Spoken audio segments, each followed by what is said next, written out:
अस्सलाम वालेकुम वरहमतुल्लाहि वबरकातुहू। सूरह बकरा और आयत नंबर 189 से लेकर 195 तक इंशाल्लाह हम तर्जुमा तफसीर करेंगे। और सबसे पहले आयत का खुलासा देखते हैं। तो सबसे पहले जो आयत है 189, इसमें चाँद के बारे में है कि वो घटता बढ़ता क्यों है।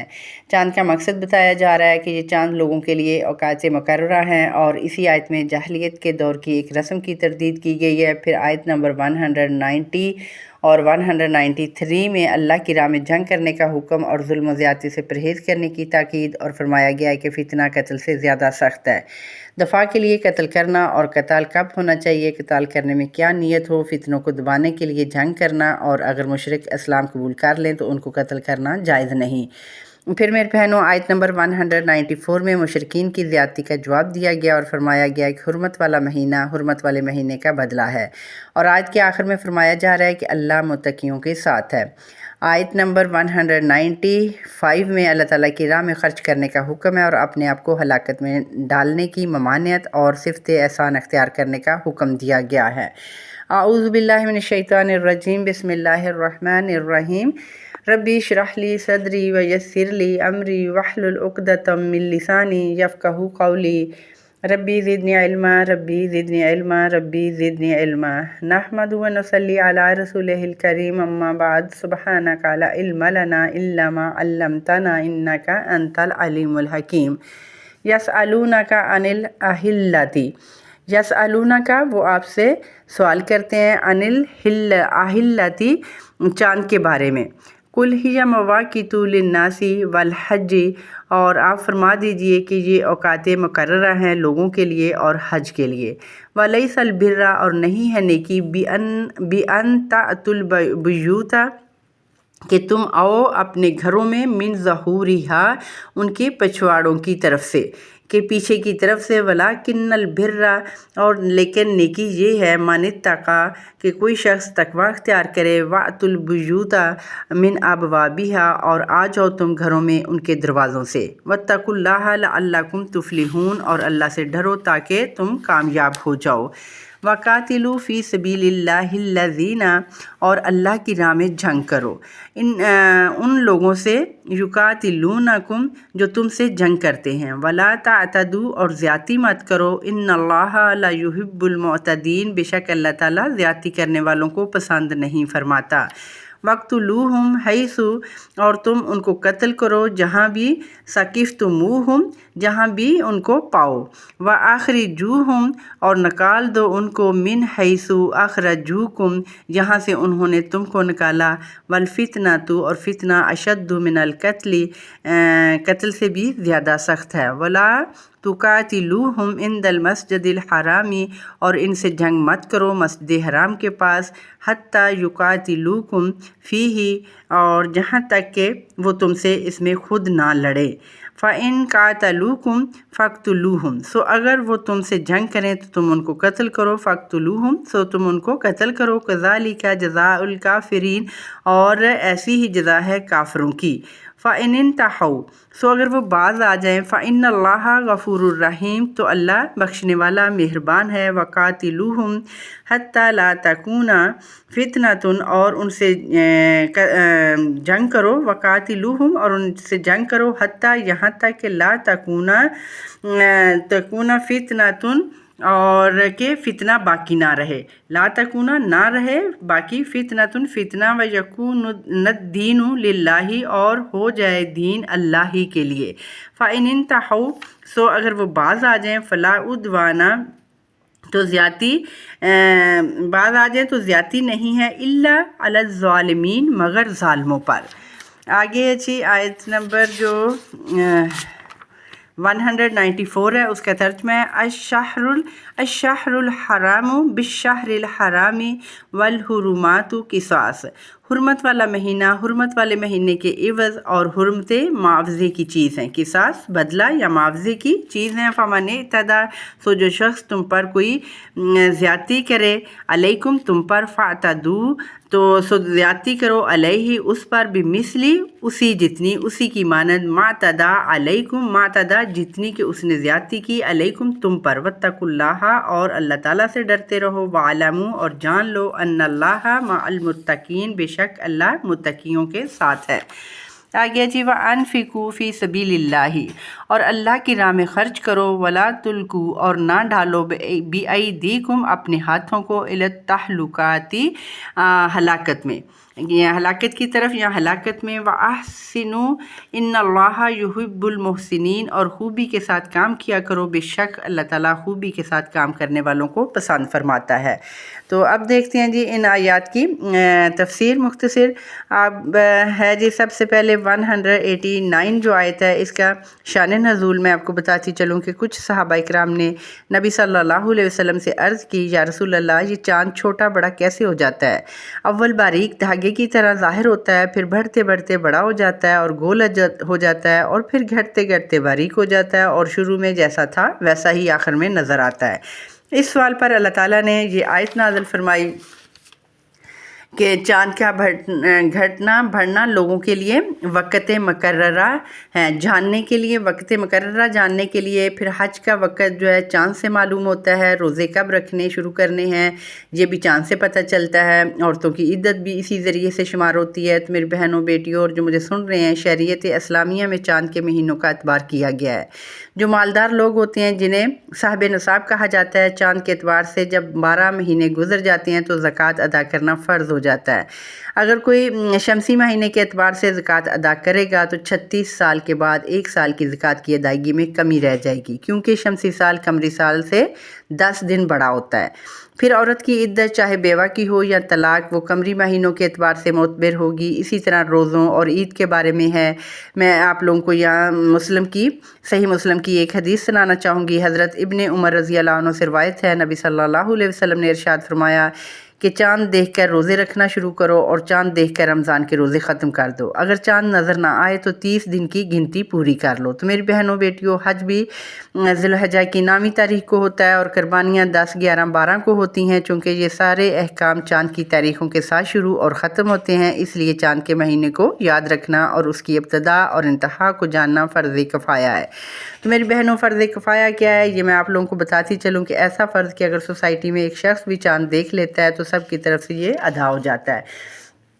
ٹھیک ہے نا جی۔ تو میری بہنوں، اللہ تعالیٰ نے اس آیت میں چاند کا مقصد بتا کر شرک کی جھڑ بھی کاٹی ہے کہ دنیا کی بہت سی قومیں چاند کی پوجا کرتی تھیں، بڑھتے ہوئے چاند کو مبارک سمجھتے اور گھٹتے ہوئے چاند کو منحوس سمجھتے، اور آخری تاریخوں میں شادی بھی نہیں کرتے تھے۔ اور یہاں میں یہ بھی وضاحت کرتی چلوں کہ آج کل جو لوگوں میں کنسیپٹ بنا ہوا ہے کہ جی چاند کے حساب سے جو مہینے ہیں وہ اسلامی ہیں، تو سورج کے حساب سے جو مہینے ہیں وہ کیا غیر اسلامی ہیں؟ ہرگز ایسی کوئی بات نہیں ہے۔ سورج بھی میرے رب کیا اور چاند بھی اسی ذات کی مخلوق ہے۔ قرآن مجید نے قمری حساب کو شمسی پر اس لیے ترجیح دی کہ شمسی حساب میں کچھ مشکلات ہیں، کیونکہ اس کا اندازہ ہر انسان نہیں کر سکتا، کیونکہ وہ ایک ہی حالت میں رہتا ہے معمولی سی تبدیلی کے ساتھ۔ اس لیے شمسی حساب رکھنے کے لیے کوئی ماہر فلکیات کا ہی ہونا ضروری ہے، یا پھر کیلنڈر۔ آج کل تو جیسے سہولتیں ہیں، کیلنڈر ہوتے ہیں، پھر اور بہت سارے ذرائع ہیں جن سے ہمیں پتہ چلتا رہتا ہے، لیکن چونکہ پہلے وقتوں میں اس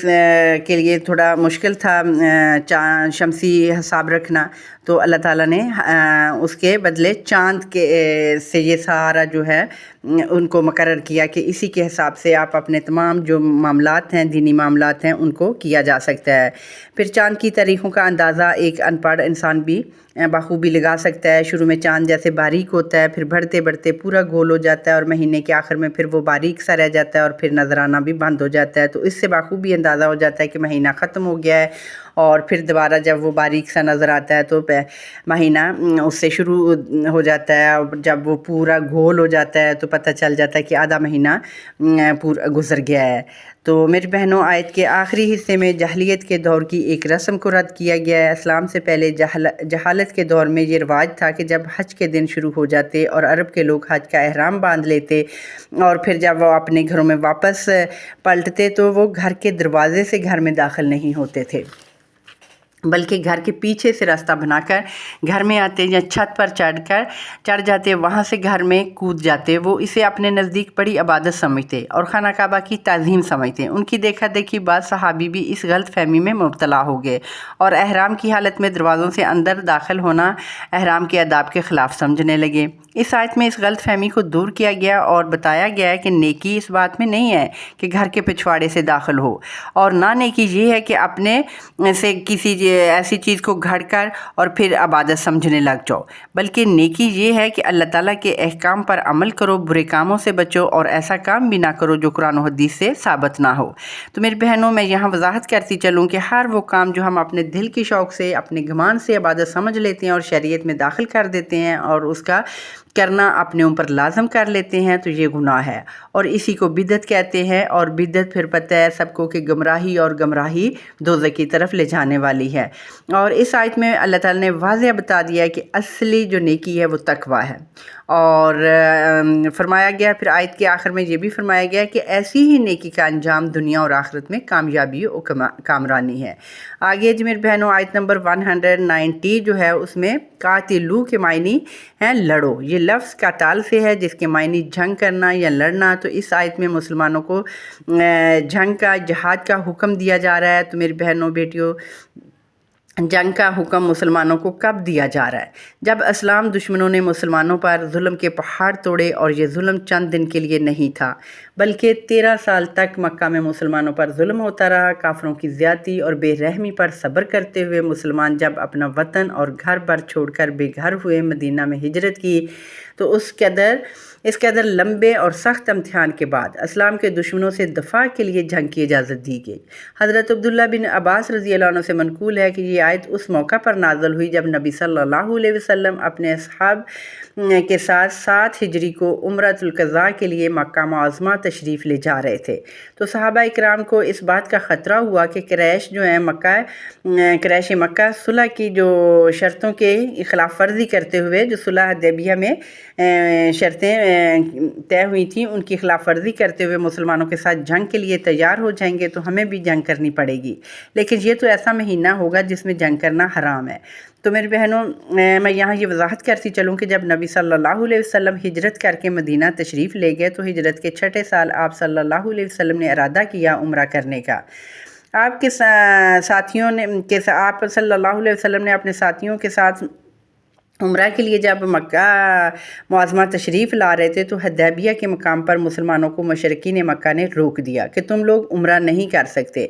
तो काफ़ी बातचीत के बाद कुछ शराइत पर सुलह हुई, जिसे सुलह हुदैबिया कहा जाता है। तो इन शर्तों में एक शर्त ये भी थी कि आप सल्लल्लाहु अलैहि वसल्लम अपने सहाबा इकराम के साथ वापस जाएं उम्रा किए बगैर और अगले साल उम्रे के लिए तशरीफ़ लाएं। तो जब आप सल्लल्लाहु अलैहि वसल्लम वापस मदीना पाक आ गए और फिर जब दूसरे साल उस उम्रे की क़ज़ा के लिए जा रहे थे, तो ये माह ज़िलक़ादा था। तो ये माह ज़िलक़ादा 4 हुर्मत वाले महीनों में शामिल था जिनमें जंग करना हराम था। इसलिए मुसलमान परेशान हुए कि अगर मुशरिकीन ने हमारे साथ जंग की तो हम दफ़ा के लिए हम भी उनसे जंग करेंगे।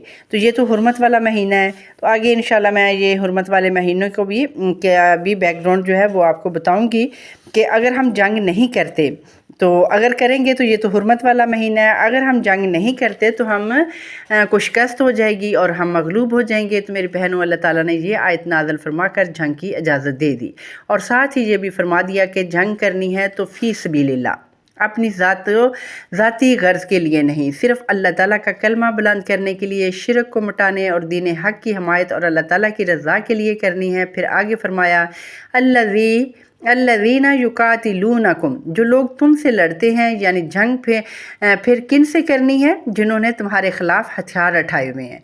वो तमाम दुश्मन जो इस्लाम और मुसलमानों के ख़िलाफ़ जंग की तैयारियों में मसरूफ़ हों या किसी न किसी सूरत में लड़ने वालों की मदद कर रहे हों।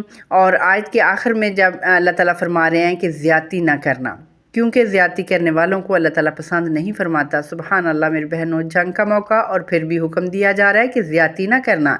तो उलमा इकराम फरमाते हैं ज़्यादती में बहुत सारी चीज़ें आ जाती हैं। एक ये भी कि गुस्से में आकर दुश्मन कौम के ऐसे लोगों को कत्ल ना कर देना जो लड़ाई में शामिल ना हों, ना उनके बच्चों को, ना औरतों को और ना उन बूढ़े लोगों को फिर ज़्यादती में ये भी है कि उनके बेज़ुबान जानवरों को न मारना, ना उनके खेतों फल वाले दरख्तों को आग लगाना, और ज़्यादती से मुराद ये भी लिया गया है कि दूसरी कौमों की तकलीद करते हुए तुम कभी मुआहदों को अपने जो उनको ना तोड़ देना कि अहद शिकनी करते हुए दुश्मन पर हल्ला बोल दो। यानी अगर जंग बंदी का मुआहदा हो चुका है तो फिर जंग करने में पहल ना करना। आयत नंबर 191 में आया है जी उक्तुलूहुम यानी इन्हें मार डालो। हम से मुराद वही लोग हैं जो लड़ाई के लिए निकले हों। कि हुक्म, ये जो हुक्म है हालत जंग का है, हर वक्त का नहीं है। हैसो सिकिफ्तुमूहुम, जिस जगह उन्हें पाओ, यानी इन जंग करने वालों को, जो जंग करते हैं उनको जहाँ भी पाओ कत्ल करने वालों को उन्हें जहाँ पे पाओ उन्हें कत्ल कर दो। जब जंग हो रही हो तो हाथ ना रोको। मिन हैसु अखरजूहुम, जहाँ से उन्होंने तुम्हें निकाला है तुम उन्हें निकाल दो। तो इस आयत में मुसलमानों को जिहाद का हुक्म दिया गया है। तो मेरी बहनों बेटियों, मैं यहाँ ये वजाहत कर दूँ कि आप सल्लल्लाहु अलैहि वसल्लम और आप सल्लल्लाहु अलैहि वसल्लम के असहाब का आबाई वतन मक्का पाक था। नबूवत के बाद आप सल्लल्लाहु अलैहि वसल्लम 13 बरस मक्का में रहे तो लोगों को एक अल्लाह की दावत दी कि उसके सिवा कोई इबादत के लायक नहीं, उसी की इबादत करो, बुत परस्ती छोड़ दो। जिनको खुद तराशते हो वो तुम्हें क्या दे सकते हैं। सब का खालिक मालिक और रज़ाक जो है अल्लाह ताला है। ये बात मुशरिकीन को हज़म ना हुई मेरी बहनों, और आप सल्लल्लाहु अलैहि वसल्लम के मुखालिफ हो गए। और फिर जो भी एक अल्लाह पर ईमान ले आता उस पर जुल्म की इंतहा कर देते, और नबी सल्लल्लाहु अलैहि वसल्लम को अज़ियतें पहुँचाने में कोई कसर बाकी ना छोड़ी। यहाँ तक कि आप सल्लल्लाहु अलैहि वसल्लम के कत्ल के मंसूबे बनाते रहे, लेकिन अल्लाह ताला ने मुसलमानों को जंग का हुक्म ना दिया और सब्र की तलकीन की जाती रही, यहाँ तक कि मुशरिकीन ने आप सल्लल्लाहु अलैहि वसल्लम और आप सल्लल्लाहु अलैहि वसल्लम के साथियों को मक्का से निकलने पर मजबूर कर दिया। इस तरह मज़लूम मुसलमान अपना आबाई वतन और घर पर छोड़कर मदीना चले आए, लेकिन फिर भी काफिरों ने उन्हें चैन से ना बैठने दिया और मुख्तलिफ साजिशें की, और यहाँ तक कि मुसलमानों को अल्लाह के घर का उम्रा करने से भी रोक दिया। जो सुलह हुदैबिया के मौका पर मुआहदे किए थे उनकी भी खिलाफ वर्जी की, मुसलमानों के साथ उनकी खिलाफ वर्जियाँ करनी शुरू कर दी। तो फिर अल्लाह ताला ने ये हुक्म दिया कि अब उनके साथ जंग करो और निकालो उनको मक्का से जैसे उन्होंने तुम्हें तुम्हारे घरों से निकाला, और उस ऐसे काफिर दुश्मनों को जहाँ पाओ कत्ल कर दो, क्योंकि उनकी साजिशें और अज़ार रसानियाँ जो थीं हद से बढ़ चुकी थी। लेकिन इस्लाम मेरी बहनों पुरअमन मज़हब है, उसका जो है पैगाम अमन और सलामती है। इस्लाम ना किसी की आज़ादी छीनता है और ना अपनी आज़ादी कुर्बान कर सकता है, मगर किसी ऐसे तरीक़ाकार और निज़ाम को बर्दाश्त नहीं करता जो अमन सोज हो, बातिल परस्त हो और खुदा दुश्मन हो। लेकिन बदकिस्मती से इस्लाम के मानने वालों के ईमान इतने कमज़ोर हो गए हैं कि हर तरफ से मुसलमानों की आज़ादी छीनी जा रही है, उनके हुकूक को पामाल किया जा रहा है और मुसलमानों पर जुल्म व सितम के पहाड़ तोड़े जा रहे हैं और बाकी खामोश तमाशाई बने हुए हैं। अफसोस हमारे दिल पत्थरों से भी ज़्यादा सख्त हो गए हैं, ये इस वजह से कि हमने अल्लाह ताला के हुक्मों को छोड़ा हुआ है। तो मेरी बहनों आगे बताया जा रहा है कि फितना कत्ल से ज़्यादा सख्त है और ज़्यादा ख़तरनाक है। तो मेरी बहनों फितना से यह हमरा शिरक और जुल्म है, यानी दीन से रोकना, फसाद फैलाना, इज़ा पहुँचाना, बदअमनी फैलाना और ज़बरदस्ती दीन से हटाना, ये सब फितने में शामिल हैं। तो इंसान को नाहक कत्ल करना गो के बहुत बड़ा गुनाह है, लेकिन इस आयत में अल्लाह ताला फरमा रहे हैं कि अगर इंसान दूसरे लोगों की आज़ादी और हक जीने का हक छीनने की कोशिश करें, उनके हुकूक को पामाल करें और उनको इसलिए मटाना चाहें कि वो अल्लाह को एक मानते हैं, शिरक बुतों से बेजार हैं, तो फिर ये फितना कत्ल से भी ज़्यादा बड़ा गुनाह है और जुल्म है। तो मेरी बहनों इस्लाम एक ऐसा दीन है जो इंसान को इंसानियत, नेक अखलाक, सच्चाई, इंसाफ, नेकी और परहेज़गारी की राह दिखाता है। इसलिए इस दीन से दुश्मनी करना गो के सारी इंसानियत से दुश्मनी करना है। और आयत के आखिर वाले हिस्से में फरमाया जा रहा है कि मस्जिद हराम के नज़दीक ना लड़ो, ना जंग करो, क्योंकि खाना काबा के चारों तरफ के कई मील का जो इलाका है इस्तिलाह में हरम कहलाता है। तो इसके अहराम में ये भी शामिल है कि वहाँ जंग ना लड़ी जाए और ना किसी को कत्ल किया जाए, यहाँ तक कि जानवरों का शिकार करना भी मना फरमाया गया है। लेकिन इस आयत में अल्लाह ताला फरमा रहे हैं कि अगर दुश्मनान इस्लाम अपनी शरारतों से बाज ना आए और हरम शरीफ ही में जंग शुरू कर दें तो फिर तुम भी उनसे इस जगह जंग कर सकते हो, क्योंकि जो अमन को ख़राब करता है तो फिर उसकी सज़ा ऐसी है कि उन्हें जलावतन भी किया जाए, कत्ल भी किया जाए। ہاں اگر وہ فتنہ فساد سے باز آ جائیں، اپنی بد کرداری بد عمالیوں سے باز آ جائیں تو پھر ان سے جنگ نہ کرو بلکہ انہیں اپنا سمجھو، کیونکہ اللہ تعالیٰ توبہ کرنے والوں کے پچھلے سب گناہ معاف فرما دیتا ہے۔ آگے آیت نمبر ہے جی 193، اس میں اللہ تعالیٰ فرما رہے ہیں کہ ان سے لڑو، جنگ کرو یہاں تک کہ فتنہ ختم ہو جائے اور دین اللہ کے لیے ہو جائے۔ یعنی جو لوگ فتنہ پھیلاتے ہیں، اسلام کے دشمن ہیں، ان سے جنگ کرتے رہو یہاں تک کہ فتنہ فساد ختم ہو جائے اور اللہ کا قانون غالب آ جائے۔ کسی شخص میں اللہ تعالیٰ کے قانون کی مخالفت، دشمنی اور خلاف ورزی کرنے کی طاقت نہ رہے، کیونکہ جب ہر چیز کا مالک وہ ہے پھر قانون بھی اسی کا ہوگا۔ تو میری بہنوں، بیٹیوں اور جو مجھے سن رہے ہیں، اسلام اس چیز کا خواہش مند ہے کہ اللہ کا قانون عام ہو، تمام دوسرے مذاہب کے لوگ اپنی زندگی اطمینان سے گزاریں۔ تو یہ کس طرح ہوگا؟ پہلے تو لوگوں کو جو انسان ہے ان کو توحید کی دعوت دی جائے کہ اگر وہ مان لیں تو پھر رسول اللہ صلی اللہ علیہ وسلم پر اور یوم آخرت پر ایمان لے آئیں تو اللہ تعالیٰ ان کے گناہ بخش دے گا۔ دوسرا یہ ہے کہ اگر وہ اسلام قبول نہ کریں، البتہ اس کی مخالفت سے بھی باز آ جائے، تو تب بھی وہ مسلم اسٹیٹ میں رہ سکتے ہیں۔ اگر وہ ان دونوں باتوں پر راضی نہیں ہوتے تو پھر ایسے امن دشمن لوگوں کے لیے جنگ کا حکم ہے اور قتل کرنے کا۔ آگے آیت نمبر ہے جی 194، اس میں حرمت والا مہینہ حرمت والے مہینے کے عوض ہے۔ مطلب یہ ہے کہ حرمت والے مہینے کا احترام کرنا ہے، لیکن اگر دوسرا فریق جو تمہارا دشمن ہے وہ حرمت والے مہینے کا لحاظ نہیں کرتا اور تمہارے ساتھ لڑائی شروع کر دیتا ہے تو تم بھی اس سے لڑائی جنگ کر سکتے ہو۔ اس آیت میں اللہ تعالیٰ نے مسلمانوں کو اجازت دی حرمت والے مہینے میں جنگ کرنے کی۔ تو میری بہنوں، میں حرمت والے مہینوں کی کچھ وضاحت کرتی چلوں۔ زمانہ جاہلیت میں عربوں میں جنگیں ہوتی رہتی تھی اور انہوں نے آپس میں یہ طے کر لیا تھا کہ 4 مہینے جنگ نہ کیا کریں، یہ مہینے امن اور صلح کے ساتھ گزارا کریں۔ تو پھر ان 4 مہینوں کی پاکی اور بزرگی بہت مانی جاتی تھی۔ وہ 4 مہینے یہ تھے: محرم، ذوالقعدہ، رجب اور ذی الحجہ۔ اور اس آیت کا شان نزول کچھ یوں ہے، شروع میں بھی جس کا ذکر ہوا ہے کہ عمرۃ القضاء کے لیے آپ صلی اللہ علیہ وسلم اپنے ساتھیوں کے ساتھ تشریف لے جا رہے تھے، تو وہ مہینہ ذوالقعدہ کا مہینہ تھا۔ تو صحابہ کرام پریشان ہوئے کہ اگر مشرکین نے ہمارے ساتھ جنگ کی تو ہم کیا کریں گے؟ تو اللہ تعالیٰ نے یہ آیت نازل فرمائی کہ حرمت والا مہینہ حرمت والے مہینے کے عوض ہے۔ اس آیت میں جو جوابی کارروائی کرنے اور دفاع کرنے کی اجازت مل گئی، پھر ساتھ ہی فرمایا کہ جو شخص تم پر زیادتی کرے تو تم بھی اتنی ہی زیادتی کرنا۔ تو میرے بہنوں، یہ آیت نازل تو اس خاص موقع پر ہوئی تھی، لیکن الفاظ کے عموم نے مستقل قانون بنا دیا کہ زیادتی کا جواب بقدر زیادتی ہی دے سکتے ہو۔ اگر بڑھ کر بدلہ لیا تو تم حد سے بڑھنے والوں میں شمار ہو جاؤ گے، لیکن افسوس آج ہمارا رویہ یہ ہو گیا کہ اینٹ کا جواب پتھر سے دیا جائے، تو پھر کہاں سے ہمارے لیے آسانیاں پیدا ہوں گی؟ حالانکہ اللہ تعالیٰ فرما رہے ہیں لڑائی کا موقع بھی ہے، تو پھر بھی فرمایا جا رہا ہے کہ اتنی ہی زیادتی کرنا جتنی وہ کرے۔ ہم مسلمان ہیں کہ آپس میں ہمارے اتنے غصے ہیں کہ جب تک ایک کے بدلے میں 10 نہ سنائے ہمارا غصہ ٹھنڈا ہی نہیں ہوتا۔ اور اللہ تعالیٰ آیت کے آخر میں فرما رہے ہیں یعنی بدلہ لینے میں اور ہر موقع پہ گناہ سے بچو اور اللہ سے ڈرو، جس چیز کی اجازت نہیں ہے اسے نہ کرو، اور یہ بھی سمجھ لو کہ تقویٰ اختیار کرنے والوں کا بہت بڑا مقام ہے میرے بہنوں، اور وہ یہ ہے کہ اللہ تعالیٰ ان کے ساتھ ہے۔ سبحان اللہ، اللہ اکبر کبیرہ، کتنا بڑا انعام! جو تقویٰ اختیار کریں گے تو پھر کیا اللہ ان کے ساتھ ہوگا۔ اللہ تعالیٰ ہم سب کو تقویٰ اختیار کرنے کی توفیق عطا فرمائے، آمین جی۔ آگے آیت نمبر ہے 195 کے بارے میں حضرت ابو ایوب انصاری رضی اللہ عنہ نے فرمایا کہ یہ آیت جو ہے انصار کے بارے میں نازل ہوئی۔ جب اللہ تعالیٰ نے اپنے دین کو غلبہ دے دیا اور اس کے مددگار بہت ہو گئے تو بعض انصار نے یوں کہا کہ ہمارے مال ضائع ہو گئے، لہٰذا اب اگر ہم مالوں کی دیکھ بھال کے لیے گھروں میں مقیم رہیں تو شاید کچھ حرج نہ ہو۔ تو اللہ تعالیٰ نے ہمارے ارادوں کی تردید فرمائی کہ اللہ کی راہ میں مال خرچ کرو، اور اس سے معلوم ہو گیا کہ مالوں کی دیکھ بھال کے لیے گھروں میں بیٹھنے میں ہلاکت ہے، پس تم کو جہاد کرنے کا حکم ہوا ہے۔ تو میری بہنوں، حضرت ابو ایوب رضی اللہ عنہ جو تھے موت آنے تک برابر جہاد کرتے رہے، اور پھر یہ بھی معلوم ہوتا ہے اس آیت سے کہ جہاد کرنا اور مال خرچ کرنا اللہ کی رضا کے لیے ہے اور اللہ کا کلمہ بلند کرنے کے لیے، تو اسی میں مسلمانوں کی عزت اور غلبہ ہے۔ اگر ہم ان دونوں چیزوں کو چھوڑ دیں گے تو مسلمانوں کے لیے ہلاکت ہے، جس کا مشاہدہ آج ہم خود اپنی آنکھوں سے کر رہے ہیں۔ بعض علماء کرام نے یہ بھی فرمایا ہے کہ جن مواقع پر مال خرچ کرنا فرض یا واجب ہے ان پہ مال خرچ نہ کرنا، گناہوں میں مبتلا ہونا، توبہ نہ کرنا، اللہ تعالیٰ کے احکام سے منہ موڑنا جان کو ہلاکت میں ڈالنے کے مترادف ہے۔